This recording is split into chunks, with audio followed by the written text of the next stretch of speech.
भागवत कथा प्रारंभ करने से पहले हमें क्या तैयारी करनी पड़ेगी, तो उसका यहाँ पर वो सनकादि ऋषि नारद जी को बताते हैं कि कथा प्रारंभ से पहले क्या करना पड़ेगा।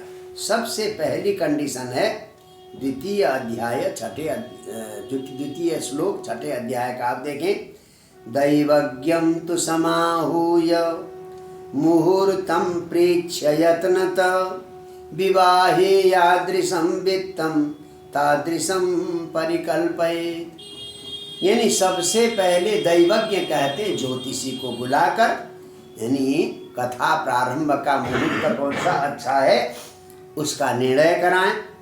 और भागवत कथा प्रारंभ से पहले, जैसे विवाह के लिए हम धन की तैयारी रखते हैं, विवाह में जितना धन खर्च करते हैं उतना ही धन भागवत सप्ताह के लिए भी तैयार करके रखें। कथा में कंजूसी अच्छी नहीं है, तो सबसे पहली कंडीशन ये है। और फिर सबको निमंत्रण भेजें, कथा श्रवण के लिए सबको निमंत्रण भेजें।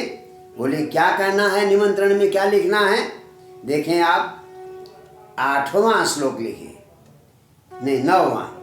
श्री भागवत पीयूष पानाय रसलं पटा भवन्तश्च तथा शीघ्रं आयात प्रेम तत्परा।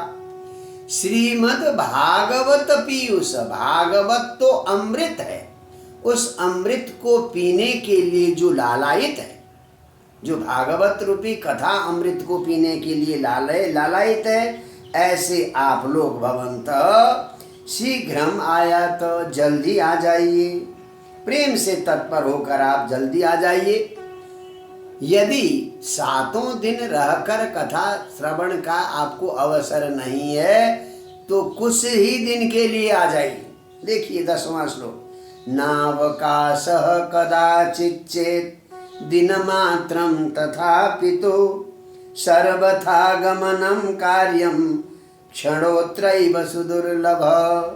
कहते न अवकाशस्य, अगर 7 दिन तक रहने का अवकाश नहीं है, छुट्टी नहीं मिल रही है, तो दिन मात्र में 1 दिन तो आकर कथा सुन लीजिए, क्योंकि क्षण अत्र सुदुर्लभ। इस भागवत कथा का तो एक क्षण भी बैठकर भागवत कथा सुनी तो वो दुर्लभ है।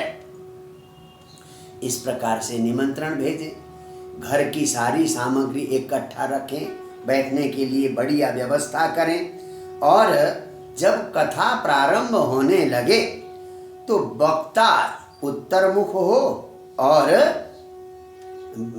श्रोता पूर्वमुख हो, या श्रोता उत्तरमुख हो वक्ता पूर्वमुख हो, जिस आपको सुविधा। श्रोता और वक्ता में एक उत्तरमुख हो एक पूर्वमुख हो, हैं, इस प्रकार से रहना चाहिए।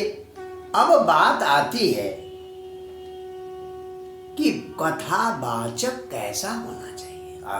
आजकल इस पर बड़ा विवाद है, तो जो यहाँ महात्म्य का क्या निर्देश है इसको सुने आप। विरक्तो वैष्णवो विप्रो वेद शास्त्र विशुद्धिकृत दृष्टांत कुशलो धीरो वक्ता कार्योति निष्प्रिय। ये वक्ता के विशेषण हैं।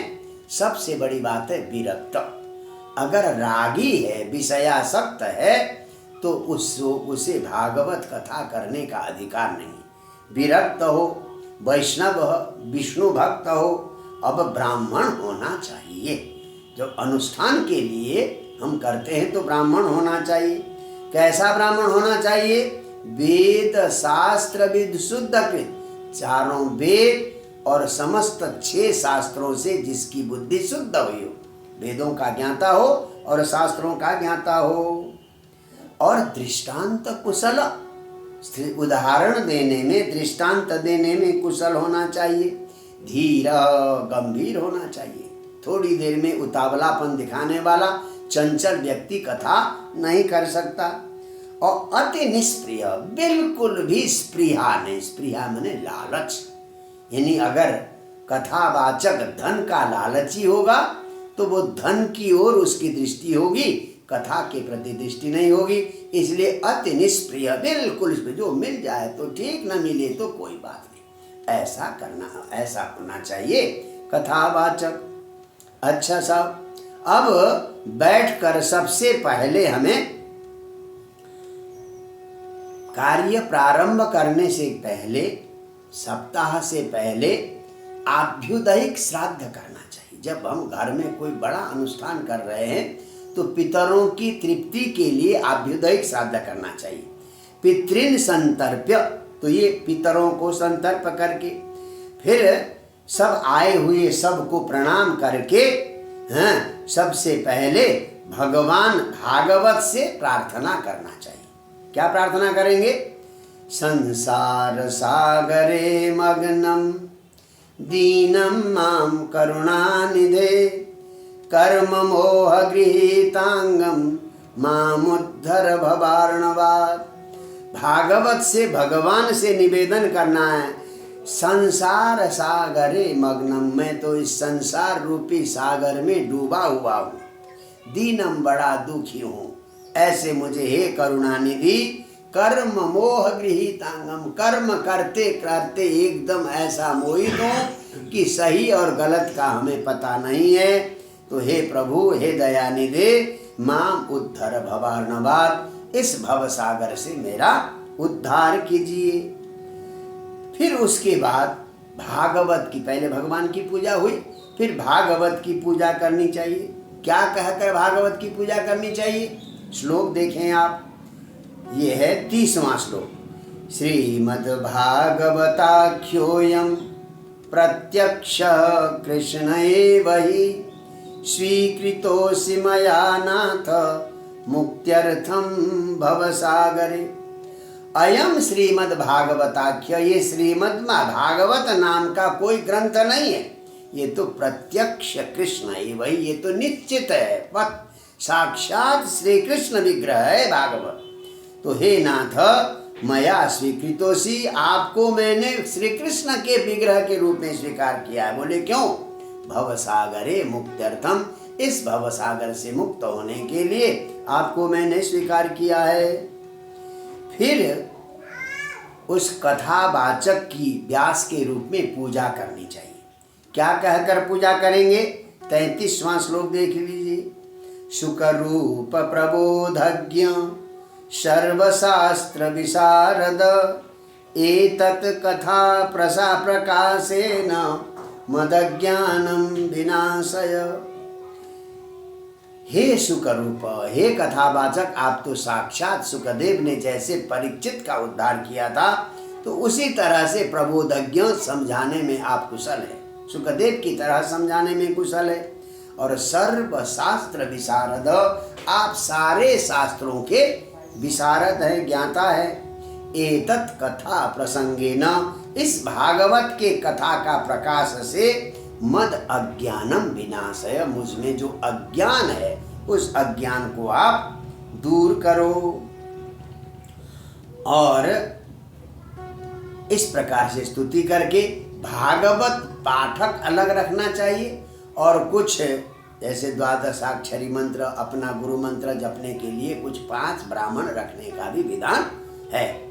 अच्छा, और कथा कैसे किस समय करनी चाहिए? बड़ा कठिन है, आजकल की तरह नहीं है, शास्त्र का विधान है। 38वां देख लीजिए आप। आसूर्योदयमारभ्य सार्धत्रिप्रहरान्तकं वाचनीया कथा सम्यक धीरकंठम सुधीमता। आसूर्योदयम, सूर्योदय से लेकर त्रिप्रहरांतकम, 3 प्रहर तक, 2-2:30 बजे तक कथा करनी चाहिए। और बीच में वाचनीय कथा, तो उस समय बीच कथा करनी चाहिए। और मध्याह्न के समय पर घटिका द्वयम कथा विरामः कर्तव्य, मध्याह्ने घटिका द्वयम, मध्याह्न में 12 बजे के आसपास तो 2 घड़ी तक कथा का विराम करना चाहिए। किसी को पेशाब करना हो, पानी पीना हो, थोड़ा आराम करना हो उसके लिए 2 घड़ी का भी आराम देना चाहिए और उस समय कीर्तन आदि कराना चाहिए। तो ये विषय है। अब बात आती है कि कथा के समय भोजन करना चाहिए नहीं करना चाहिए। तो कहते हैं कि सामर्थ्य है तो भोजन न करें, परंतु अगर भूख लगी हो, कथा में मन न लगे, तो सुखदेव जी कहते हैं, सनकादि कुमार कहते हैं, मैं तो समझता हूं सात्विक भोजन करना उचित है।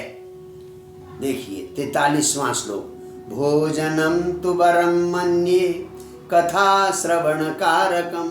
अगर कथा श्रवण में रुचि बने, शरीर में शिथिलता न आए, तो अगर ऐसा हो तो भोजन करना ही, एक टाइम भोजन करना ही उचित है। नोपवास बरह प्रोक्त, यानी भूख लगी है, बेचैनी है, कथा में मन नहीं लग रहा है, ऐसा उपवास उचित नहीं है, क्योंकि वो कथा विघ्न कर, वो तो कथा में विघ्न डाल रहा है।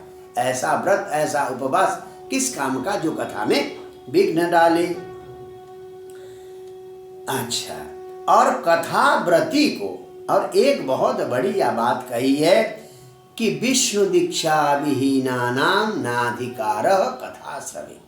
वैष्णव दीक्षा जिसने नहीं ली है उसको कथा श्रवण का अधिकार नहीं है। तो कम से कम 12 ओम नमो भगवते वासुदेवाय इस मंत्र की दीक्षा तो अवश्य लेना चाहिए, या कोई भी किसी भी संप्रदाय के वैष्णव दीक्षा अवश्य लेनी चाहिए, बेशक 7 दिन के लिए लें, तो ये शास्त्र का निर्देश है। अब जो भागवत का श्रोता है उसे, यानी वेद, 48वां देखे, वेद वैष्णव विप्राणाम गुरु गो व्रतिनाम तथा श्रीजराज महताम निंदाम वर्जयेत्य कथाव्रती। जो कथाव्रती है उसको वेद का, वैष्णवों का, ब्राह्मणों का, गुरु तथा गाय की और व्रती तपस्वियों की से निंदा कभी भी नहीं करनी चाहिए।